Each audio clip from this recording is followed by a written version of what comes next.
에서 이렇게 편지를 받는데 보면은 주소를 보면 다시 교도소에 다시 교도소에서 보낸 편지예요. 그러면서 성역부를 또 하시는 거예요. 그래서 그런 걸 보면서 야, 이 사람이 변화받아서 이렇게 어떤 사람이 달라지고 어떤 그 성숙되고 이런 것이 참 얼마나 어렵나라는 그런 생각을 하게 됩니다.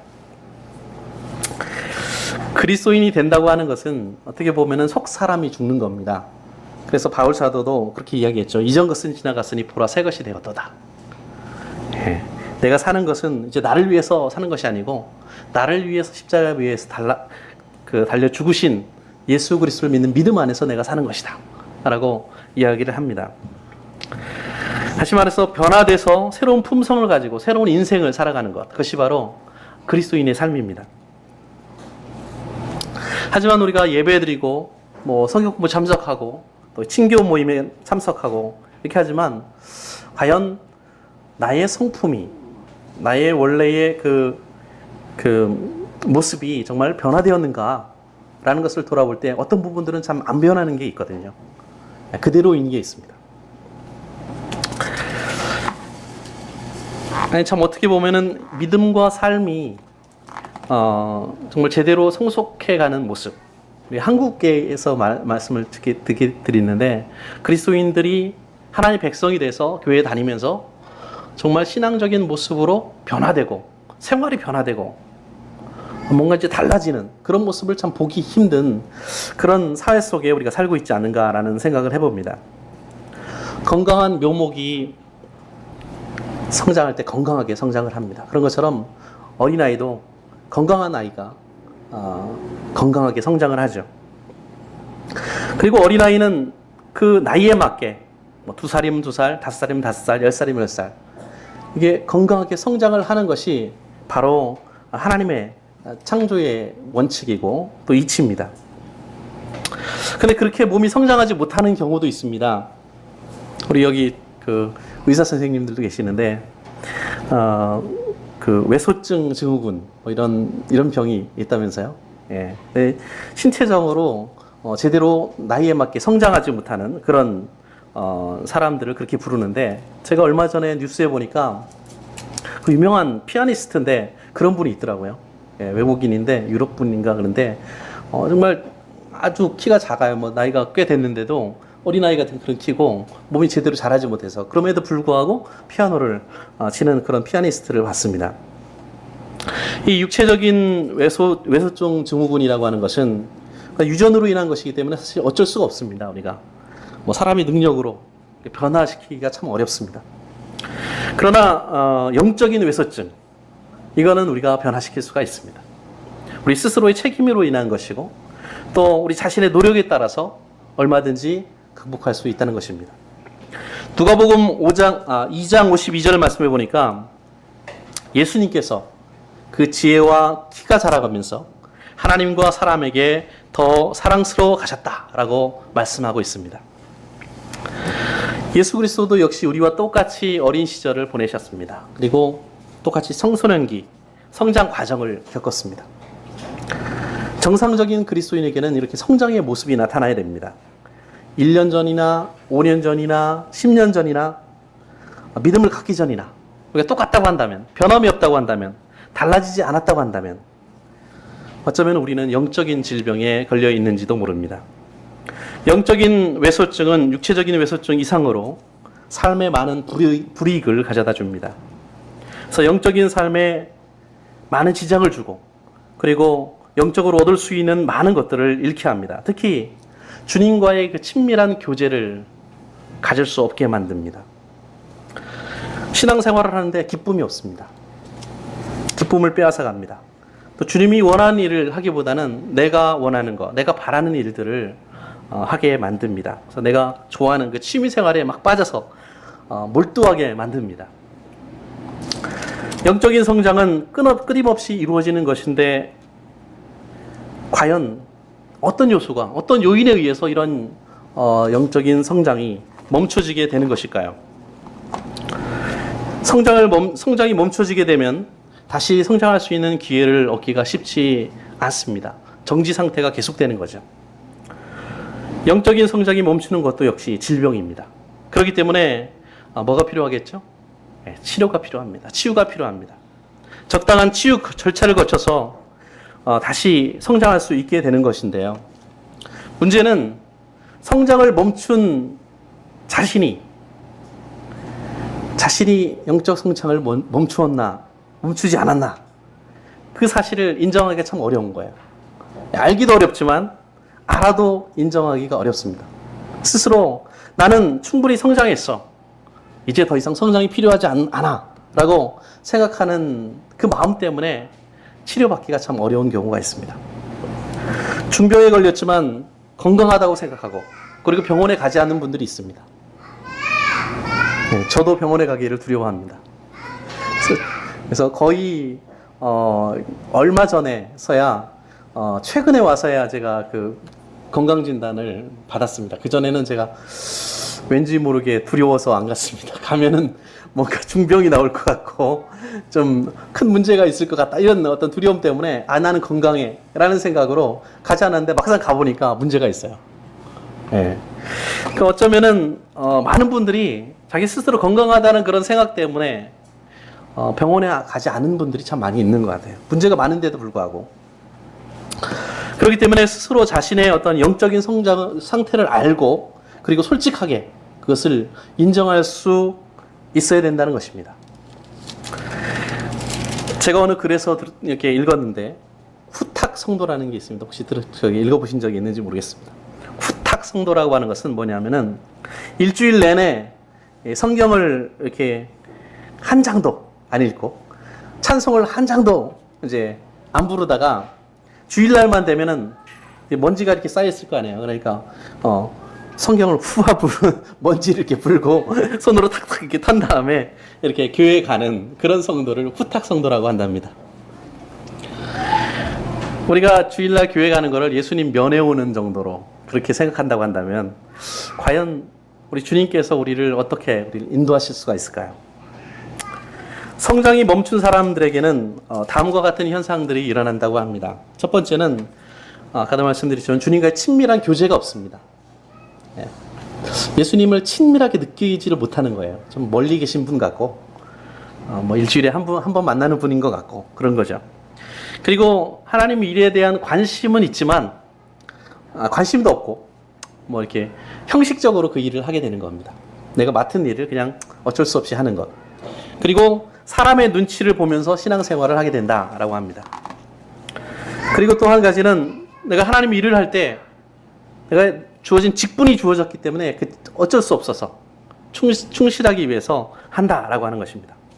자발적인 동기가 일어나지 않고 주님에 대한 믿음이 없습니다. 불교나 뭐 유교 이런 것도 역시 뭐 다 구원받을 수 있지 뭐 이렇게 생각하고, 종교는 하나의 나의 수양의 도구다 이렇게 생각하시는 분들도 있어요. 그래서 주일날 교회 가고, 또 시간 되면은 어디 뭐 이렇게 절에도 가고, 또 뭐 자기 수양하러 무슨 뭐 도교 뭐 이렇게 하는데 가서 이렇게 수양도 하기도 하고요. 성경 말씀을 거의 읽지 않습니다. 그리고 기도도 거의 하지 않습니다. 봉사를 할 때는 계산을 합니다. 내가 이렇게 하면은 나한테 무엇이 주어질까?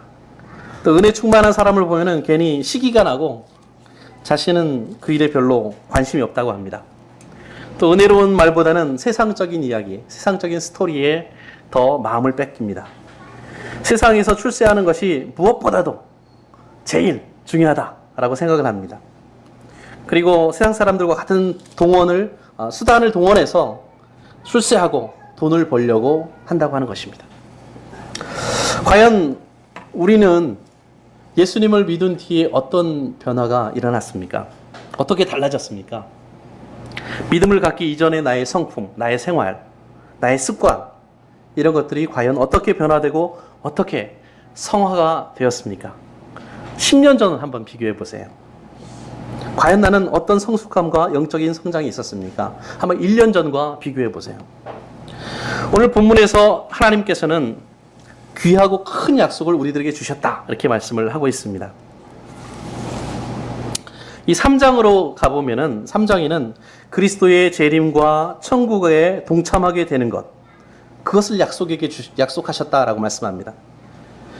그래서 그리스도인에게는 그리스도의 심판과 영생의 약속이 있습니다. 영원히 살 수 있는, 천국에 갈 수 있는 그런 약속을 받았습니다. 이 세상에서의 삶에 미련을 두고 그리고 세상적인 것들에 매여 살지 않는다고 오늘 본문은 말씀하고 있습니다. 왜냐하면 왜 그렇습니까? 그것은 바로 세상의 모든 것은 언젠가는 썩어지는 거죠. 예, 지금 우리가 이 건물 안에서 이렇게 좀 편안하게 예배를 드리고 있지만 시간이 100년 흐르고 1000년 흐르면은 어떻게 됩니까? 이것도 역시 먼지로 바뀌게 됩니다. 모든 것은 다 세상의 것은 일시적인 것입니다. 우리가 바라보는 것은 그리스도의 재림과 심판과 그 이후에 올 영생이라고 하는 것입니다. 그렇기 때문에 그리스도인은 비록 이 세상에 속해서 살아가고 있는 듯이 보이지만 우리의 시민권은 천국에 있기 때문에 사실은 우리는 이 세상에서 방랑자로, 여행자로 살고 있는 것입니다. 따라서 세상의 풍습과 문화에 따라서 사는 것이 아니라 하나님의 본래 인간을 창조하셨을 때 불어넣어 주신 하나님의 영, 하나님의 성품, 그것을 회복하는 삶을 살아야 됩니다. 아담과 이브를 만드셨을 때 하나님께서 하나님의 형상으로 만드셨다고 했습니다. 하나님의 모습대로, 외형대로 만드셨다는 것이 아니겠죠. 하나님의 품성을 넣어주셨다는 거예요. 그렇기 때문에 우리 안에는 하나님의 품성이 있습니다. 그러나 품성을 언제 잃어버렸습니까? 죄가 들어오면서 그 품성이 하나씩, 두 개씩 사라지게 됩니다. 그 품성을 다시 회복하는 그런 삶을 살아야 하는 것입니다. 우리는 우리를 위해서 십자가에서 피 흘려 죽으신 예수님과의 만남을 통해서, 그리스도의 만남을 통해서 하나님의 사랑을 깨닫게 되고 그리고 하나님의 성품에 다시 참여할 수 있게 되었습니다. 그러면 그리스도인이 보여주어야 할 하나님의 성품은 어떤 것들이 있을까요? 오늘 말씀에 의하면은 첫 번째는 믿음이라는 겁니다. 믿음. 그리스도인에게 가장 필요한 것은 믿음입니다. 믿음이 없이 우리가 어떻게 하나님의 자녀라고 말할 수가 있고 어떻게 그리스도인이라고 말할 수 있겠습니까? 먼저 하나님께서 독생자 예수 그리스도를 보내셔서 우리를 구원해 주셨다라고 하는 것을 믿는 믿음, 그것이 필요하고, 두 번째는 무엇입니까? 지금도 그 하나님께서 살아계셔서 우리의 삶을 인도하시고 우리에게 복을 주시고 우리에게 상을 주시는 분이다 라고 하는 것을 믿어야 합니다. 매 순간 상금마다 우리의 삶을 인도하시고 우리를 도와주신다라는 사실을 믿어야 합니다. 구원에 대한 믿음이 없이는 신앙의 성숙이 이루어질 수가 없죠. 구원에 대한 확신이 먼저 필요합니다. 그것은 이 땅에 있을 때 어떻게 나의 품성을 개발시키고 그리고 하나님의 성품을 닮아갈 수 있는가, 닮아가는가, 그것에 달려 있습니다. 그러나 믿음만으로는 우리가 성숙된 그리스도인이 될 수가 없겠죠. 두 번째로 여기 말씀 보니까 하나님의 성품 가운데 가장 중요한 성품이 뭐라고 되어 있습니까? 덕입니다. 덕. 덕을 쌓아야 된다는 것입니다. 믿음의 덕을 쌓아야 됩니다. 근데 어떤 사람들은 믿음은 좋아요. 예, 정말 열심히 하나님 믿고 열심히 교회 다니고 또 봉사도 하고 이렇게 합니다. 그다음 개인적으로 성경도 열심히 읽고 찬송도 열심히 부릅니다. 그러나 사람들에게 덕이 되지 않습니다. 본을 보여주지 못하는 거예요. 그래서 오히려 교회를 욕되게 하는 분들도 더러더러 있는 줄로 압니다. 여기서 말하는 덕은 윤리적으로 뛰어난 품성을 말하는 겁니다. 누가 봐도 정말 괜찮은 사람이다. 저 사람이 다니는 교회 정도면은 나도 한번 다니고 싶다.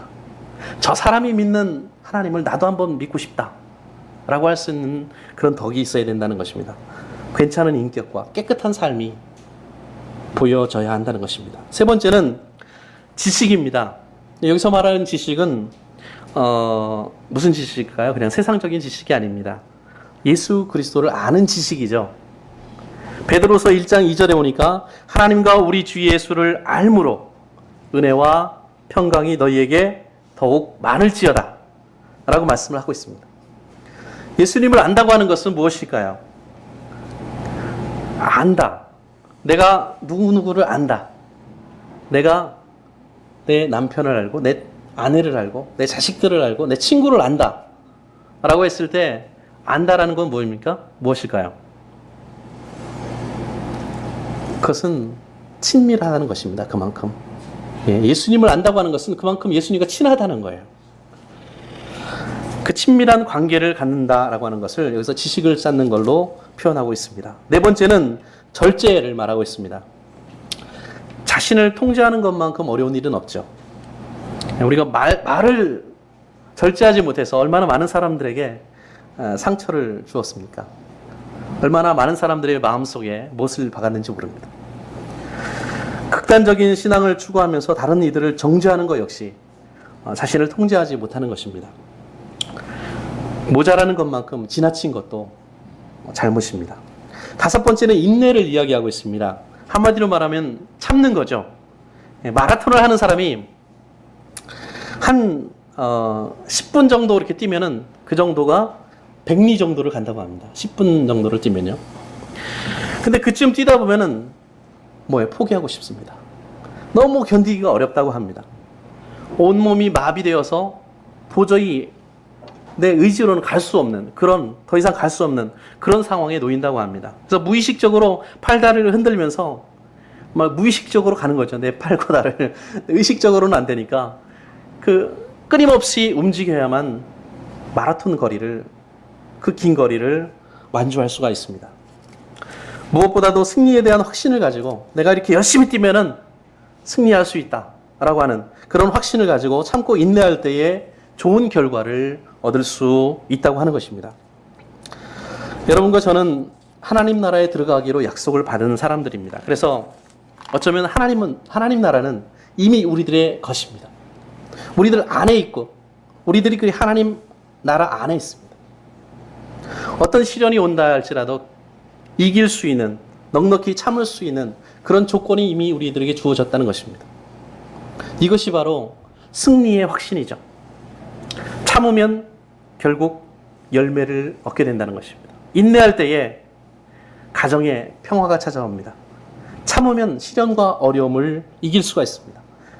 참을 수 없는 상황을 하나님의 능력으로 우리가 참게 될 때에 신앙의 성숙이 이루어질 수 있다는 것입니다.